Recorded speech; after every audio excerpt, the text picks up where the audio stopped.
And President Trump has laid out his demands for new Republican legislation, telling lawmakers to deliver a $350 billion reconciliation bill that will include his beloved Save America Act.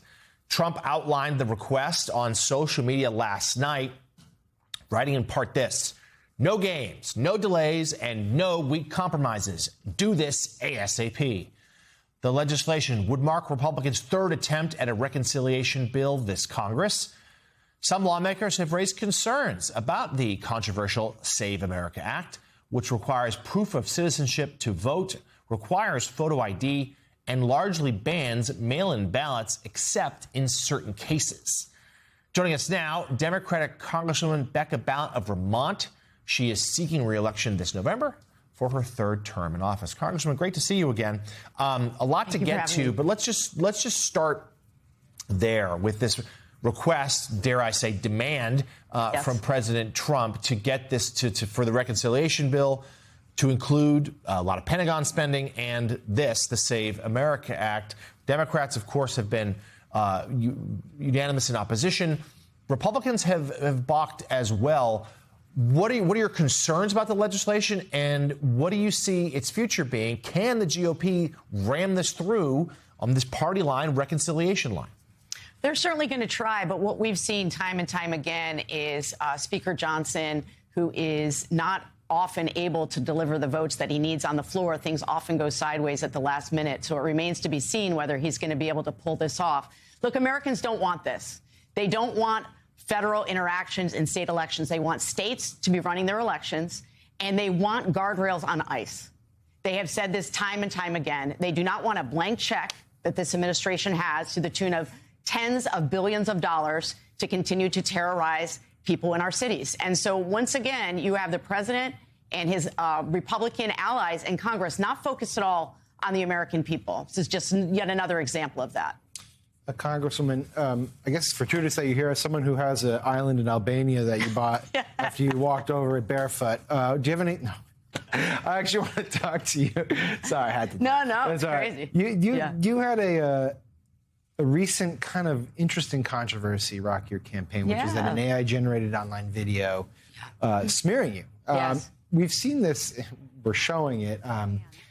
We're seeing this in other places, too. I saw the other day that James Tallarico, a conservative group, basically made an AI-generated video of him singing some version of Sound of Music in which he's pro-trans. Right.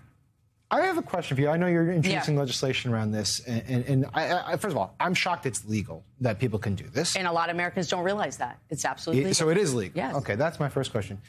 My second question is, talk about the sort of difficulties in combating this, because even right now, as we're showing this ad, I feel like a little discomfort because this is obviously fake, and the more we talk about it, the more eyeballs get seen or see it, and yet you have to combat it some way. So can you just sort of walk through the legislation and the difficulties combating it? Yeah, I really appreciate this because it is for that exact reason that you say. The more that we show it, the more that we normalize it. Look, we have a crisis around elections right now because we have had someone at the very top of the Republican ticket, our sitting president, attacking the integrity of elections, right? This is part of that. This is part of that campaign to get Americans to doubt what they see, to doubt that they can trust elected officials. And in my case, you had a right-wing media personality in Vermont create an image, a likeness of me using my voice, using my image, and made a completely fake AI video. And there was nothing on it that said that this is AI generated. And we know that Americans watch videos for like the first 4 or 5 seconds.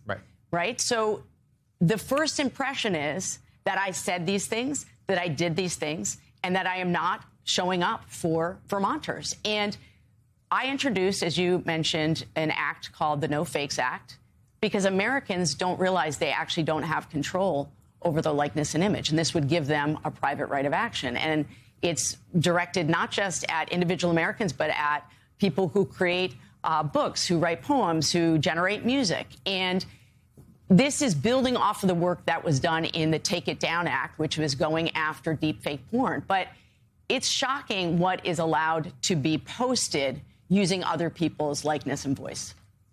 It's a really important conversation, one we will continue. Democratic Congresswoman Becca Balint of Vermont, thank you.